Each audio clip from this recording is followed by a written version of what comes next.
Hello students, today we are going to start the D&F block. Next property, that is the ionization energy. In previous class we had discussed the atomic radius और ionic radius. ठीक है, तो आज हम discuss करेंगे ionization energy. Firstly ionization energy क्या होती है. ठीक है, आयोनाइजेशन एनर्जी को समझने के लिए अगर सपोज मैं फॉर एग्जांपल आपके पास ये मैंने क्या कर दिया है, आपके पास आप इसको कंसीडर करो चौक है ये. ठीक है, मार्कर मत कंसीडर करना, चौक है. तो कौन सा चौक जल्दी टूट जाएगा, ये वाला कि ये वाला, बड़े वाला.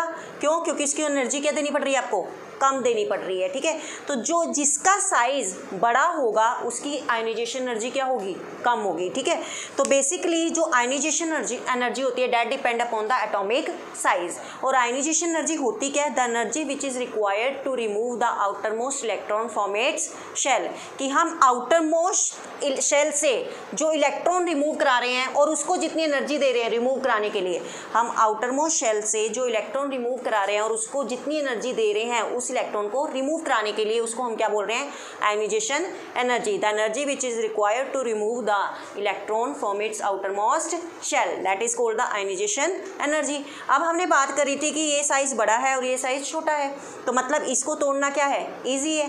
तोड़ना ईजी है तो मतलब इसकी आयोनाइजेशन एनर्जी इसके कंपैरेटिवली क्या है, कम है. यही बात कर रहे थे. ठीक है, तो ऐसे ही क्या है, ionization energy that is inversely proportional to the atomic size या एटॉमिक रेडियाई. अगर साइज बड़ा है आयोनाइजेशन एनर्जी कम देनी पड़ेगी, अगर साइज छोटा है तो आयोनाइजेशन एनर्जी ज़्यादा देनी पड़ेगी. क्लियर है इतनी बात. अब देखिए आपके पास 3D सीरीज थी स्कैंडियम टू जिंक. ठीक है, हमने कल पढ़ा था पहले साइज डिक्रीज होता है, देन कांस्टेंट होता है एंड देन इंक्रीज होता है. ठीक है, इन केस अगर आपके पास साइज डिक्रीज हो रहा है, साइज डिक्रीज हो रहा है तो एटॉमिक रेडियाई भी क्या हो रही थी, डिक्रीज हो रही थी. कल वाले जो लेक्चर में हमने पढ़ा था साइज डिक्रीज हो रहा है तो एटॉमिक रेडियाई भी क्या हो रही थी, डिक्रीज हो रही थी. क्यों हो रही थी, उसका रीजन क्या था, क्योंकि न्यूक्लियर चार्ज क्या हो रहा था, इंक्रीज हो रहा था. न्यूक्लियर चार्ज इंक्रीज होने से क्या हो रही थी, बेसिकली अट्रैक्शन क्या हो रही थी, बढ़ रही थी. अट्रैक्शन बढ़ रही थी तो साइज कम हो रहा था, साइज कम हो रहा था तो रेडियाई कम हो रही थी. अब रेडियाई कम है तो आयोनाइजेशन एनर्जी क्या होगी, ज़्यादा होगी. तो इट मीन्स आयोनाइजेशन एनर्जी क्या होगी, ज़्यादा होगी. ठीक है, अब रेडियाई कम क्यों हो रही थी, because the number of electron enter into the inner subshell. Inner subshell में एंटर कर रहे थे, दैट इज n-1d सबशेल. जैसे स्कैंडियम था. ठीक है, स्कैंडियम 3d 1 4s2. ठीक है, यहाँ पर अगर ये न्यूक्लियस है, ये 3D सबशेल है और ये क्या है 4s है. D में कितना है, 1 इलेक्ट्रॉन, S में कितना है 2 इलेक्ट्रॉन. ठीक है, तो इस D में क्या हो रहे थे, आपके पास इलेक्ट्रॉन एंटर हो रहे थे बट इतने ज़्यादा एंटर नहीं हो रहे थे कि ये वाला जो न्यूक्लियस है ये इस वाले इलेक्ट्रॉन को अपनी तरफ अट्रैक्ट ना कर सके. तो यहाँ पर जो स्क्रीनिंग इफेक्ट था वो क्या था, कम था. शील्डिंग इफेक्ट क्या था, ये 1 इलेक्ट्रॉन है तो इतना ज़्यादा नहीं था, कम था, जिसकी वजह से इसकी टेंडेंसी इसको अट्रैक्ट करने की क्या थी, ज़्यादा थी. मतलब यहाँ पर जो आपके पास न्यूक्लियर इफेक्टिव चार्ज था वो ग्रेटर था किससे, स्क्रीनिंग या शील्डिंग इफेक्ट से. ठीक है, तो साइज क्या हो रहा था आपके पास, रिड्यूस हो रहा था. कल हमने ये पढ़ा था. अब आपके पास आपको पता है कि कांस्टेंट हो रहा है तो कांस्टेंट, हम जब स्कैंडियम टू कहाँ तक मूव कर रहे थे, मैग्नीज तक, तब तक क्या था आपके पास, डिक्रीज हो रहा था साइज. देन आयरन टू निकल क्या हो रहा था, कांस्टेंट हो रहा था. उसके बाद क्या हो रहा था, सडनली इंक्रीज हो रहा था साइज. ठीक है, जैसे कॉपर और जिंक था, इनका साइज क्या हो रहा था, सडनली इंक्रीज हो रहा था. ठीक है, तो एक्सेप्शन, आप जिंक की कन्फिगरेशन क्या होती है 3d10 4s2. एक्सेप्शन क्या है, zinc has a high radius. अब आपको पता है जब हम लेफ्ट टू राइट सीरीज में मूव कर रहे थे तो इसकी जो रेडियाई है या इसका साइज क्या था, सबसे बड़ा था. तो रेडियाई या साइज बड़ा है तो आयोनाइजेशन एनर्जी क्या होनी चाहिए, कम होनी चाहिए. बट एक्चुअली ऐसा नहीं होता. क्यों? क्योंकि यहाँ पर क्या है आपके पास, फुल्ली फिल्ड कन्फिगरेशन है. फुल्ली फिल्ड कन्फिगरेशन होने की वजह से ये क्या हो जाता है, स्टेबल हो जाता है. तो अगर यहाँ पर साइज बड़ा है, आयोनाइजेशन एनर्जी कम देनी पड़ रही है अकॉर्डिंग टू कंसेप्ट, बट ये क्या हो गए, फुल्ली फिल्ड हो गए, स्टेबल हो गए, तो उसको आयोनाइजेशन एनर्जी ज़्यादा देनी पड़ेगी कि कम देनी पड़ेगी तोड़ने के लिए, ज़्यादा देनी पड़ेगी. समझ रहे हो ना बात. अगर हम अकॉर्डिंग टू कंसेप्ट चलें कि इसका साइज क्या हो गया था, बड़ा हो गया था, साइज बड़ा हो गया था तो रेडियाई बड़ी होगी थी. साइज बड़ा या रेडियाई बड़ी तो आयोनाइजेशन एनर्जी क्या होनी चाहिए, इसकी कम होनी चाहिए. बट एक्चुअली में आयोनाइजेशन एनर्जी कम नहीं होती. इसका रीज़न क्या है, यहाँ पर क्या है, फुल्ली फिल्ड इलेक्ट्रॉन्स पड़े हुए हैं. फुल्ली फिल्ड इलेक्ट्रॉन पड़ने की वजह से वो क्या हो जाता है, स्टेबल हो जाता है. और स्टेबल जब हो जाता है कोई भी एलिमेंट तो उसको हमें क्या देनी पड़ती है, हाई आयोनाइजेशन एनर्जी देनी पड़ती है. ठीक है, तो zinc has a high radius so it should have a low ionization energy. क्यों? क्योंकि इसकी रेडियस हाई है तो इसकी आयनाइजेशन एनर्जी क्या होनी चाहिए थी? कम होनी चाहिए थी, but actually it has high ionization energy, but इसकी क्या होती है? हाई आयनाइजेशन एनर्जी होती है due to the fully filled electronic configuration and it is stable. Clear है इतनी बात? हमेशा याद रखना, जहाँ पर हाफ फील्ड होंगे या फुल्ली फील्ड होंगे उनकी आयनाइजेशन एनर्जी क्या होगी? ज़्यादा होगी। क्यों? क्योंकि वो क्या होंगे? स्टेबल होंगे। क्लियर है इतनी बात? अब देखिए, आपको पता है कि 3D सीरीज में जब आप जा रहे थे, शक्तिवान करे मना फिर कौन निकालेगा कुएं से जान, यही सीरीज थी। तो वहाँ पर Cu 29 एटॉमिक नंबर था। Cu के नीचे जस्ट आता है 4D सीरीज में सिल्वर, और 5D सीरीज में उसके नीचे क्या आता है? गोल्ड। ठीक है, मैंने आपको बताया था ना, अगर इसकी कन्फिगरेशन क्या है? 3D9 4s2, तो इसकी क्या रहेगी? 4D9 5s2, इसकी क्या रहेगी? 5D9 6s। इतनी बात क्लियर है? बताया था ये फर्स्ट लेक्चर में आपको। अब आपको पता है कि आप copper to silver, silver to gold move कर रहे हो। ठीक है, कल भी मैंने आपको बताया था, जब हम ग्रुप्स में मूव करते हैं टॉप टू बॉटम, तो साइज क्या होता है? इंक्रीज होता है कि डिक्रीज होता है? इंक्रीज होता है। साइज इंक्रीज क्यों होता है? क्यों? नंबर ऑफ शेल्स क्या हो रहे हैं? इंक्रीज हो रहे हैं। यहाँ पर 3D कौन सा था? 3D सीरीज थी। यहाँ पर कौन सी थी? 4D series. यहाँ पर कौन सी थी? 5D। 3 4 5 नंबर क्या हो रहा है? बढ़ रहा है, मतलब शेल्स क्या हो रहे हैं? बढ़ रहे हैं। शेल्स के बढ़ने की वजह से साइज क्या होना चाहिए? बढ़ना चाहिए। तो ऐसा देखा गया है, जब हम कॉपर टू Ag मूव करते हैं तब तो साइज क्या होता है? ऑलमोस्ट इंक्रीज होता है। But when we move Ag to gold, कल भी मैंने बताया था, साइज हमें क्या देखने को मिलता है? सिमिलर देखने को मिलता है। क्यों? क्योंकि हमने पढ़ा था due to the lanthanoid contraction, कल हमने ये बात करी थी। तो अब देखिए, अगर यहाँ से हम ऊपर से नीचे जा रहे हैं तो साइज बढ़ रहा है। साइज बढ़ने पर आयनाइजेशन एनर्जी क्या होगी? कम होगी। साइज बढ़ने पर आयनाइजेशन एनर्जी क्या होगी? कम होगी। तो देखिए, यहाँ पर आपके पास कॉपर, सिल्वर और गोल्ड। अब यहाँ पर इन दोनों का साइज क्या है? सेम देखा गया है। Size is same. क्यों? क्योंकि यहाँ पर इफेक्टिव न्यूक्लियर चार्ज क्या हो जाता है? बढ़ जाता है। इफेक्टिव न्यूक्लियर चार्ज बढ़ने की वजह से शील्डिंग इफेक्ट क्या हो जाता है? पुअर हो जाता है due to the lanthanoid contraction. तो उसकी वजह से इनका साइज तो क्या है? ऑलमोस्ट सेम देखा जाता है। बट अगर मैं बात करूँ कॉपर और सिल्वर में से, कॉपर और सिल्वर में से किसकी आयनाइजेशन एनर्जी ज़्यादा होगी? साइज किसका बड़ा है? कॉपर और सिल्वर में से Ag का, क्योंकि ऊपर से नीचे जा रहे हैं। तो इसकी आयनाइजेशन एनर्जी तो क्या होगी? कम होगी, और इसकी आयनाइजेशन एनर्जी क्या होगी? ज़्यादा होगी। तो copper is greater than Ag। ये किसकी बात कर रहे हैं हम? आयनाइजेशन एनर्जी की। इतनी बात क्लियर है? नेक्स्ट, अब अगर मैं बात करूं, बेसिकली हमने कॉपर और सिल्वर की तो बात कर ली। अब अगर मैं बात करूं सिल्वर और गोल्ड की, इन दोनों में से आयनाइजेशन एनर्जी किसकी ज़्यादा होगी? सिल्वर की होगी कि गोल्ड की होगी? कम रहेगी। ये आयनाइजेशन एनर्जी की बात कर रहे हैं बेटा, ज़्यादा रहेगी। कम कैसे रह सकती है? आपको पता है यहाँ पर F ब्लॉक एंटर कर जाते हैं। F ब्लॉक जब एंटर कर गए, सपोज मैंने कल भी बताया था, आपके पास एक ये स्क्रीन है, एक ये स्क्रीन है, और एक ये स्क्रीन है, एक ये स्क्रीन है। यहाँ पर क्या है? न्यूक्लियस। ये क्या आपके पास? F block. ये क्या है? D। ये क्या है? P। और ये क्या है?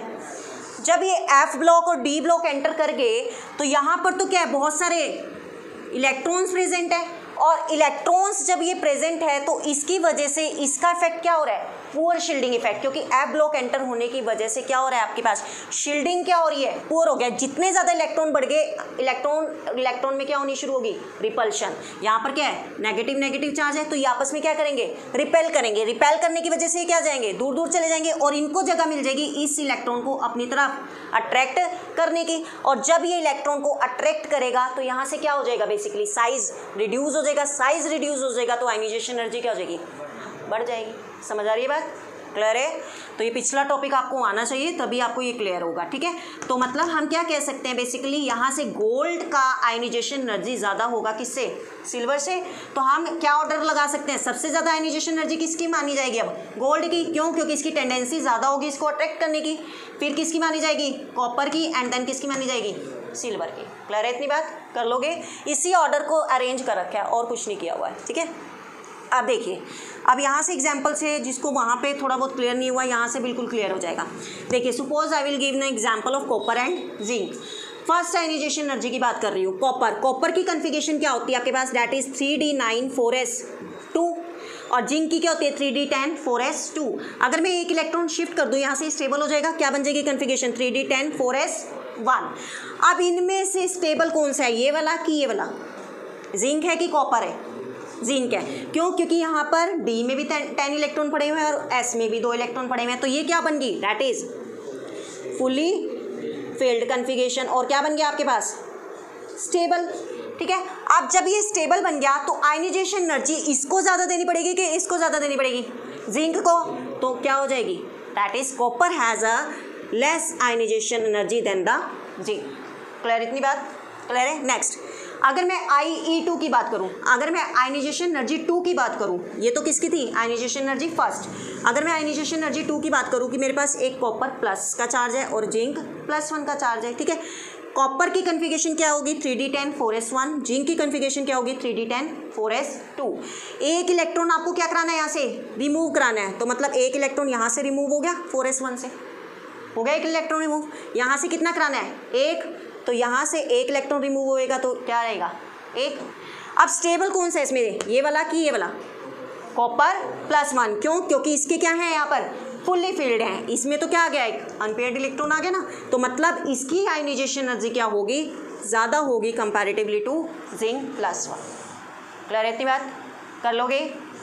नेक्स्ट एग्जांपल देखिए, मैग्नीज एंड क्रोमियम। ठीक है, मैग्नीज का एटॉमिक नंबर होता है 25 और क्रोमियम का होता है 24। इसकी कन्फिगरेशन कैसे लिखेंगे हम? 3d5 4s2। इसकी कन्फिगरेशन कैसे लिखते हैं हम? 3d4 4s2, क्योंकि 24 होता है एटॉमिक नंबर। एक इलेक्ट्रॉन इधर शिफ्ट कर दिया तो ये हाफ फील्ड बन गया 3d5 4s1। क्लियर? अब मुझे बताओ कि बेसिकली ये मैग्नीज ज़्यादा स्टेबल है कि ये क्रोमियम ज़्यादा स्टेबल है? मैग्नीज। क्यों? क्योंकि यहाँ पर क्या है? हाफ फील्ड और ये फुल्ली फील्ड पड़ा हुआ है। ठीक है, तो ये ज़्यादा स्टेबल होने की वजह से इसकी आयनाइजेशन एनर्जी क्या होगी? ज़्यादा होगी कंपैरेटिवली टू क्रोमियम। क्लियर इतनी बात? आप देखिए, अगर मैं IE2 की बात करूँ, आयनाइजेशन एनर्जी 2 प्लस के चार्ज दे दिया इनके ऊपर। ठीक है, मतलब आपके पास मैग्नीज की कन्फिगरेशन है 3d5 4s2, क्रोमियम की है 3d5 4s1। एक इलेक्ट्रॉन रिमूव कराना है तो एक इलेक्ट्रॉन कहाँ से रिमूव होगा? यहाँ से। क्रोमियम +1, एक इलेक्ट्रॉन रिमूव कराना है, एक मतलब 0 हो गया तो ये तो हट गया। अब कौन सा स्टेबल हो गया? क्रोमियम स्टेबल हो गया, तो इसकी आयनाइजेशन एनर्जी इसके कंपैरेटिवली क्या होगी? मतलब इसकी क्या होगी? कम हो। क्लियर इतनी बात? जिसका साइज छोटा उसकी आयनाइजेशन एनर्जी ज़्यादा। सेकेंड थिंग, जो हाफ फील्ड या फुल्ली फील्ड वो स्टेबल होते हैं, एक्सेप्शन होती है जो स्टेबल होता है उनकी ionisation energy comparatively to other element consider की जाती है, क्या होती है? हाई होती है। क्लियर है? कर लोगे इतना? क्लियर है इतना? Ionisation energy. चलो आगे, चलो नेक्स्ट है आपके पास मेल्टिंग एंड बॉइलिंग पॉइंट। ठीक है, मेल्टिंग एंड बॉइलिंग पॉइंट का मतलब क्या है? आप देखो, अगर किसी चीज़ को आप बॉयल कर रहे हो, सपोज वाटर का एग्जांपल लिया, आप उसको बॉयल कर रहे हो, ठीक है, या आइस है, आइस को आप क्या कर रहे हो? मेल्ट कर रहे हो, तो वो कब होंगी? वो किसके ऊपर डिपेंड कर रही है? They will depend upon the forces of attraction. Melt कब हो रही है आइस? जब उनके बीच में फोर्सेज ऑफ अट्रैक्शन कम हो रही है।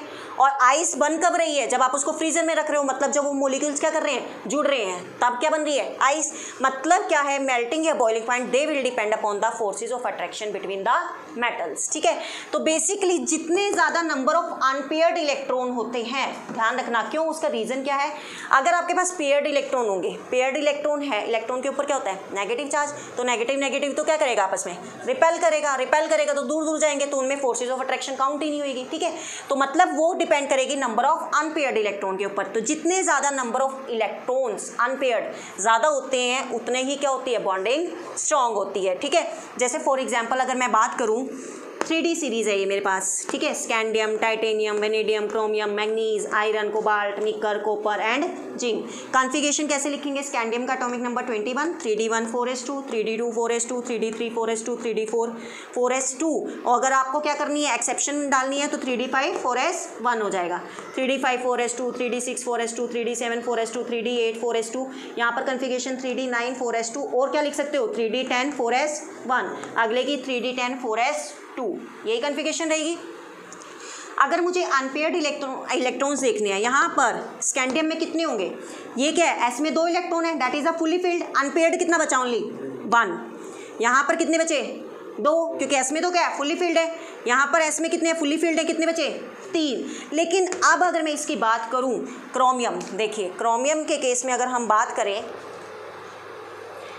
क्रोमियम का एटॉमिक नंबर कितना होता है? 24। तो क्रोमियम की कॉन्फ़िगरेशन रहेगी 3d4 4s2। इसके अकॉर्डिंग बात करें तो अनपेयर्ड इलेक्ट्रॉन कितने हैं? 4। अगर मैं इस कन्फिगरेशन को स्टेबल बना दूं, क्योंकि हम ये ही स्टेबिलिटी का केस पढ़ते हैं क्रोमियम और कॉपर का, 3d 5 4s 1, तो यहाँ पर अनपेयर्ड इलेक्ट्रॉन कितने हो गए, डी में कितने हैं, ऑर्बिटल कितने होते हैं 5, 1 2 3 4 और 1, 5, और s में एक ऑर्बिटल होता है 1 इलेक्ट्रॉन, तो अनपेयर्ड इलेक्ट्रॉन टोटल कितने हो गए 6। तो यहाँ पर क्रोमियम में अनपेयर्ड इलेक्ट्रॉन कितने हो गए टोटल 6। क्लियर इतनी बात। नेक्स्ट मैग्नीज में कितने रहेंगे 5, क्योंकि s में तो क्या है फुल्ली फिल्ड है। अब आयरन 3d6 4s2, ये तो s में तो फुल्ली फिल्ड पड़े हुए हैं, डी में कितने हैं 6 इलेक्ट्रॉन, 1 2 3 4 5, अगर 6 का बात करूँ 6 इधर आएगा, छठा इलेक्ट्रॉन, कितने इलेक्ट्रॉन बचे अनपेयर्ड 4, तो मतलब आयरन में कितने हो गए 4, आगे कोबाल्ट में कितने रहेंगे 3, निकल में कितने रहेंगे 2, और कॉपर में कितना रहेगा ओनली 1, जिंक में 0। आ रही है बस समझ। तो आप यहाँ से क्या देख पा रहे हो, सबसे ज़्यादा अनपेयर्ड इलेक्ट्रॉन किस केस में है, सबसे ज़्यादा क्रोमियम में। तो जितने ज़्यादा अनपेयर्ड नंबर ऑफ इलेक्ट्रॉन उतना मेल्टिंग और बॉइलिंग पॉइंट हाई, क्यों, क्योंकि फोर्सेज ऑफ अट्रैक्शन उतनी ज़्यादा क्या रहेंगी, स्ट्रॉन्ग रहेगी। तो it means chromium has a highest melting point. समझ आ रही बात, क्यों, क्योंकि due to the highest number of unpaired electron will take place. Clear. अब आपको बताइए तो 3D सीरीज की बात थी, 3D के बाद क्या आती है 4D, 4D के बाद क्या आती है 5D। क्रोमियम के नीचे होता है आपके पास मोबिलिडियम, और मोबिलिडियम के नीचे होता है tungsten.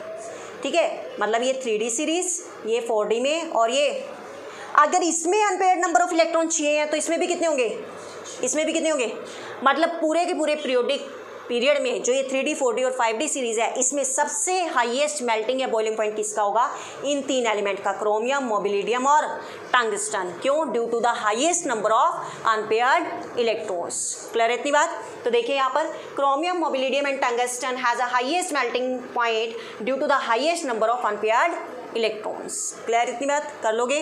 Next zinc, cadmium, mercury. आपको पता है जिंक में कितने हैं 0, कैडमियम में भी कितने रहेंगे 0, और मरकरी में भी कितने रहेंगे 0।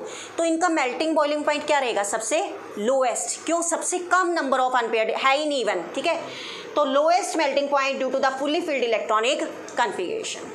क्लियर इतनी बात कर लोगे बेटा, बहुत इजी चैप्टर है, सिर्फ आपको कंसेप्ट समझना है, वो ही आंसर डलेंगे हर एक क्वेश्चन में। क्लियर है। अब देखिए आपको पता है कि क्रोमियम के बाद अनपेयर्ड नंबर ऑफ इलेक्ट्रॉन क्या हो रहे हैं, डिक्रीज हो रहे हैं कि इंक्रीज हो रहे हैं। क्रोमियम के बाद यहाँ 6 थे, फिर कितने 5 4 3 2 1 0।